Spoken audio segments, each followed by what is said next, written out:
नेताजी सुभाष चंद्र बोस एक गुमनाम क्रांति की कहानी। तुम मुझे खून दो, मैं तुम्हें आज़ादी दूंगा। ये शब्द नहीं बल्कि एक आग थी जिसने ब्रिटिश सरकार की नींव हिला दी।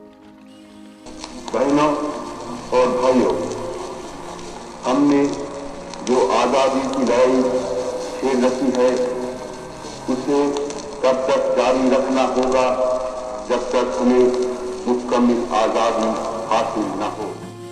क्या कोई ऐसा भी नेता है जिसने भारत को आज़ादी दिलाने के लिए अपनी जान दांव पर गंवा दी, जिसे अपने ही लोगों ने धोखा दिया लेकिन फिर भी वह रुका नहीं? जी हाँ, आज हम बात कर रहे हैं उस महान नायक की जिसने भारत को एक अलग दिशा में आज़ादी दिलाने की ठानी। नेताजी सुभाष चंद्र बोस। सुभाष चंद्र बोस जी का जन्म एक संपन्न बंगाली परिवार में हुआ, लेकिन उनके सपने बाकी सबसे अलग थे। बचपन से ही उनकी सोच बाकी बच्चों से अलग थी।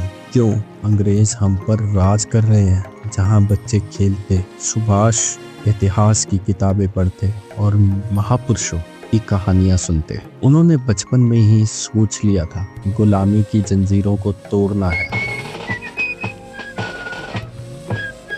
Execution by cannon was said to be the only form of death that held any terror for the natives. It was offensive especially to a Hindu because of the fear of part of his body being buried with the remains of a man of a different caste or religion.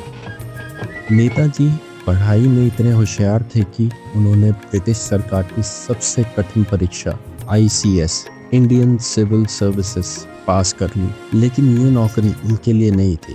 उन्होंने British सरकार को करारा जवाब देते हुए अपनी ICS की नौकरी ठुकरा दी और बोले, मैं अंग्रेजों की चाकरी करने नहीं, उन्हें भारत से बाहर निकालने आया हूँ। 1939 में उन्होंने गांधी जी के खिलाफ कांग्रेस अध्यक्ष का चुनाव लड़ा और जीत भी गए, लेकिन गांधी जी और कांग्रेस के बड़े नेता नेताजी के विचारों से सहमत नहीं थे। नेताजी का मानना था कि सिर्फ अहिंसा से आज़ादी नहीं मिलेगी, लड़ना भी पड़ेगा। अंततः उन्हें कांग्रेस से इस्तीफा देना पड़ा। In 1939, he was elected Congress president for the second time, defeating Gandhiji's chosen nominee, Patabi Sitaramaiah.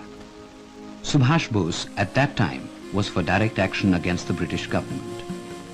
लेकिन क्या वो रुके? नहीं, और बोले आज़ादी भीख में नहीं मिलती, उसे छीनना पड़ता है। अंग्रेजों ने नेताजी को 1940 में नज़रबंद कर दिया था, लेकिन नेताजी इतनी आसानी से हार मानने वालों में से नहीं थे।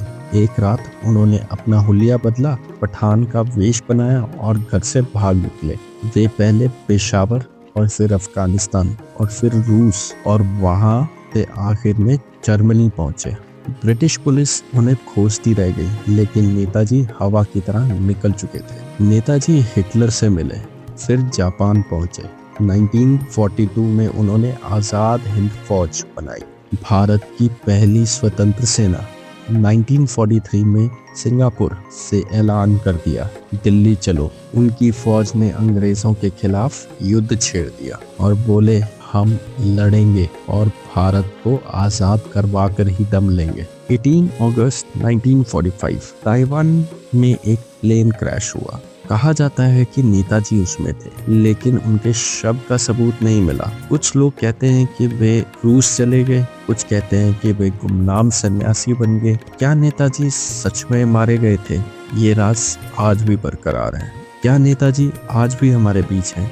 ये सवाल अभी भी कायम है। हमें नेताजी से सीखने को मिलता है कि असंभव कुछ भी नहीं है।